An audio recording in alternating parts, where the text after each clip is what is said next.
দ্রৌপদীর পঞ্চস্বামীর অভিশাপ।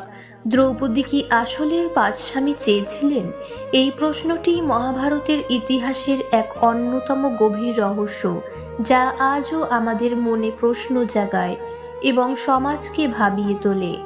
একজন নারী হয়ে একই সঙ্গে 5 জন বীরের ঘর করা কি কেবলই এক হঠাৎ ঘটে যাওয়া ঘটনা ছিল, নাকি এর পেছনে লুকিয়ে ছিল কয়েক জন্মের এক জটিল পরিকল্পনা এবং সুগভীর কোনো আকাঙ্ক্ষা? তা জানতে হলে আমাদের ফিরে যেতে হবে কয়েক যুগ আগে, যখন সময়ের স্রোত অন্যভাবে বইত এবং যখন মানুষ ও দেবতার মাঝখানের দূরত্বটা ছিল খুবই সামান্য। দ্রৌপদীর এই বিচিত্র ভাগ্যের বীজ বপন করা হয়েছিল তার পূর্বজন্মে, যখন তিনি ছিলেন ঋষিপত্নী নলায়নী, যিনি ইন্দ্রসেনা নামেও পরিচিত ছিলেন। নলায়নী ছিলেন অপরূপা এক সুন্দরী এবং চরম পতিব্রতা এক নারী, যার স্বামী ছিলেন ঋষি মুদগল। কিন্তু সেই ঋষি ছিলেন অত্যন্ত কঠিন স্বভাবের এবং এক ভয়ঙ্কর কুষ্ঠ রোগে আক্রান্ত এক বৃদ্ধ, যার সারা শরীর থেকে পুজ ও রক্ত ঝরত, আর যা থেকে এক তীব্র দুর্গন্ধ বের হতো। নলায়নী বিন্দুমাত্র ঘৃণা না করে দিনরাত সেই রুগ্ন স্বামীর সেবা করতেন, এবং তার সেবা ছিল এতটাই একনিষ্ঠ যে একদিন ঋষি যখন খাচ্ছিলেন, তখন তার একটি আঙুল খসে ভাতের থালায় পড়ে যায়। কিন্তু নলায়নী বিন্দুমাত্র বিচলিত না হয়ে শান্ত মনে সেই আঙুলটি সরিয়ে দিয়ে বাকি খাবার স্বামীকে খাইয়ে দিয়েছিলেন। এই চরম ধৈর্য এবং ত্যাগের পরীক্ষা দেখে ঋষি মুদগল অত্যন্ত প্রসন্ন হলেন এবং তিনি নিজের কুৎসিত রূপ ত্যাগ করে এক দিব্য কান্তিময় ও সুপুরুষ রূপ ধারণ করলেন। নলায়নী নিজের স্বামীকে এমন স্বর্গীয় রূপে দেখে বিমোহিত হয়ে পড়লেন এবং ঋষি যখন তাকে বর দিতে চাইলেন, তখন নলায়নী প্রার্থনা করলেন যে স্বামী যেন 5টি রূপে বিভক্ত হয়ে তার সাথে বিহার করেন। ঋষি তার যোগবলে 5টি দিব্য রূপ ধারণ করলেন এবং নলায়নীকে দীর্ঘ 1000 বছর ধরে পার্থিব সুখ প্রদান করলেন। কিন্তু অদ্ভুত বিষয় হলো, নলায়নীর কামনার তৃষ্ণা মিটল না। ঋষি যখন সংসার ত্যাগ করে আধ্যাত্মিক সাধনায় ফিরে যেতে চাইলেন, তখন নলায়নী তাকে বাধা দিলেন এবং আরও সুখের আকাঙ্ক্ষা করলেন।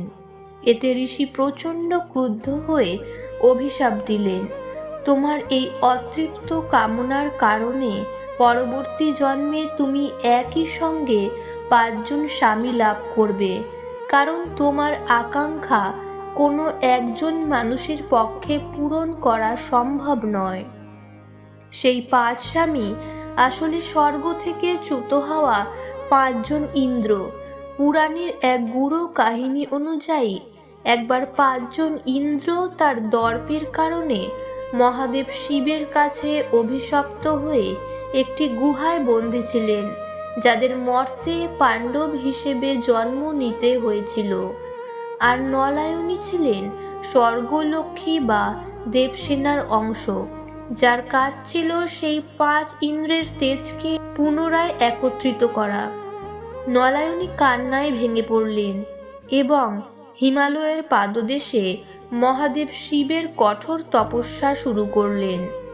বহু বছর অনাহারে থেকে অরণ্যের গভীরে পঞ্চাগ্নি সাধনা করে তিনি যখন শিবকে তুষ্ট করলেন, তখন মহাদেব তার সামনে আবির্ভূত হয়ে বর প্রার্থনা করতে বললেন।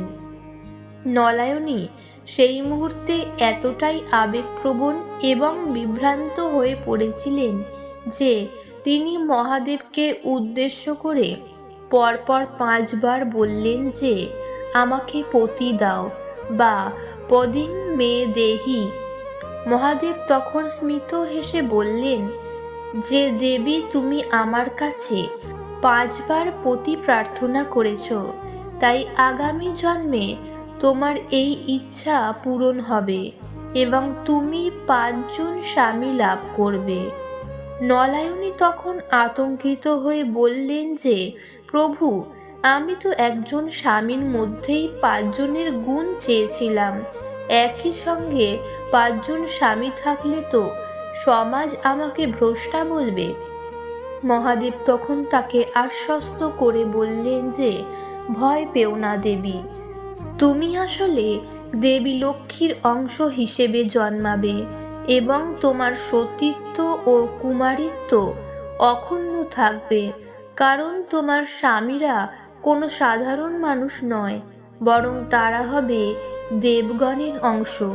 সময় বয়ে চলল এবং নলায়নী পাঞ্চালরাজ দ্রুপদের যজ্ঞের অগ্নি থেকে ধৃষ্টদ্যুম্নের সাথে দ্রৌপদী হিসেবে জন্ম নিলেন।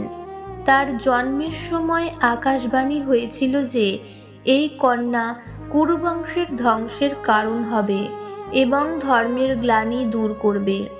দ্রৌপদী যখন বিবাহযোগ্যা হলেন, তখন তার স্বয়ংবর সভায় অর্জুন লক্ষ্যভেদ করে তাকে জয় করলেন। কিন্তু যখন তারা কুটিরে ফিরলেন, তখন কুন্তী না দেখেই আদেশ দিলেন যে, তোমরা যা এনেছ 5 ভাই মিলে ভাগ করে নাও। এই আদেশটি আপাত দৃষ্টিতে একটি বড় ভুল মনে হলেও আসলে এটি ছিল সেই অমোঘ নিয়তির লিখন, যা কয়েক জন্ম আগে নলায়নী নিজেই নিজের জন্য তৈরি করেছিলেন। দ্রৌপদী কোনো সাধারণ নারী ছিলেন না, তিনি ছিলেন পৃথিবীর সবচেয়ে শ্রেষ্ঠ 5টি গুণের অধিকারী 5 জন স্বামীর অর্ধাঙ্গিনী, যার মধ্যে যুধিষ্ঠির ছিলেন ধর্মের প্রতীক, ভীম ছিলেন অমিত শক্তির আধার, অর্জুন ছিলেন বীরত্বের শ্রেষ্ঠ রূপ, নকুল ছিলেন সৌন্দর্যের প্রতীক এবং সহদেব ছিলেন অগাধ জ্ঞানের ভাণ্ডার। দ্রৌপদী তার জীবনে যে অপমান সয়েছেন, কৌরব সভায় যে লাঞ্ছনা ভোগ করেছেন, তা প্রমাণ করে যে পার্থিব কোনো সৌন্দর্য বা কোনো বলই একজন নারীকে সম্পূর্ণ রক্ষা করতে পারে না, যদি না তিনি আধ্যাত্মিকভাবে বলীয়ান হন।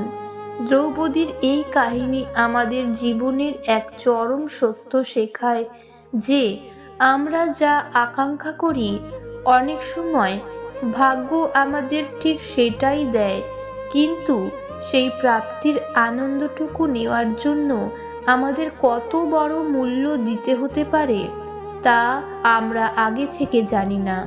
নলায়নী 5 জন সুপুরুষের সঙ্গ চেয়েছিলেন আর দ্রৌপদী হিসেবে তা পেয়েছিলেন, কিন্তু সেই প্রাপ্তি তাকে এক আজন্ম যন্ত্রণার অগ্নি পরীক্ষায় ঠেলে দিয়েছিল। তাই দ্রৌপদীর 5 স্বামী পাওয়া কেবল কুন্তীর ভুল ছিল না, বরং এটি ছিল তার নিজেরই পূর্বজন্মের এক দীর্ঘশ্বাস, যা মহাকালের পাতায় এক অমলিন ও রহস্যময়ী কাহিনী হয়ে অমর হয়ে আছে এবং আমাদের মনে করিয়ে দেয় যে প্রতিটি কর্মের ফল ও প্রতিটি বাসনা কোনো না কোনো দিন আমাদের কাছে ফিরে আসে, ঠিক যেমনটা নলায়নীর সেই প্রার্থনার ধ্বনি দ্রৌপদীর জীবনে ফিরে এসেছিল। মানুষের অবচেতন মনের কামনা কতটা শক্তিশালী হতে পারে, যা দেবকুলকেও বাধ্য করে অলৌকিক ঘটনার জন্ম দিতে। এইরকম আরও পৌরাণিক কাহিনী জানতে ভিডিওটিতে একটি লাইক দিন এবং চ্যানেলটি সাবস্ক্রাইব করে সঙ্গে থাকুন।